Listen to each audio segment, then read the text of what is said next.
ಇವತ್ತು ವೈಕುಂಠ ಏಕಾದಶಿ ಆಗಿರೋದ್ರಿಂದ ಆ ವೈಕುಂಠ ದ್ವಾರ ತೆರೆದಿರುತ್ತೆ ಅನ್ನೋ ಒಂದು ನಂಬಿಕೆ ಇದೆ.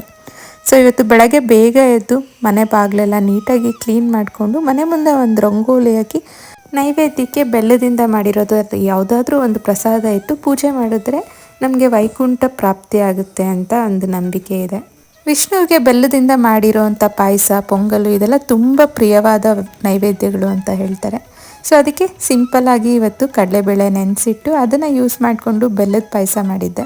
ಸೊ ಇವತ್ತು ನೈವೇದ್ಯಕ್ಕೆ ಹಣ್ಣು ಮತ್ತು ಮಾಡಿಟ್ಟರು ಅಂತ ಪಾಯಸನ ಇಟ್ಟು ಪೂಜೆ ಮಾಡಿದೆ. ಸೊ ಈ ವರ್ಷ ವೈಕುಂಠ ಏಕಾದಶಿ ಅಂತೂ ನಮ್ಮ ಮನೇಲಿ ತುಂಬಾ ಸರಳವಾಗಿ ಮತ್ತು ಭಕ್ತಿಪೂರ್ವಕವಾಗಿ ಆಯಿತು ಅಂತಲೇ ಹೇಳ್ಬೋದು.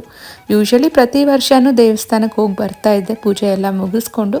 ಬಟ್ ಈ ವರ್ಷ ನನಗೆ ಸ್ವಲ್ಪ ಆಫೀಸಲ್ಲಿ ತುಂಬಾ ಕೆಲಸ ಇದ್ದಿದ್ದರಿಂದ ಹೋಗೋಕ್ಕಾಗಲಿಲ್ಲ.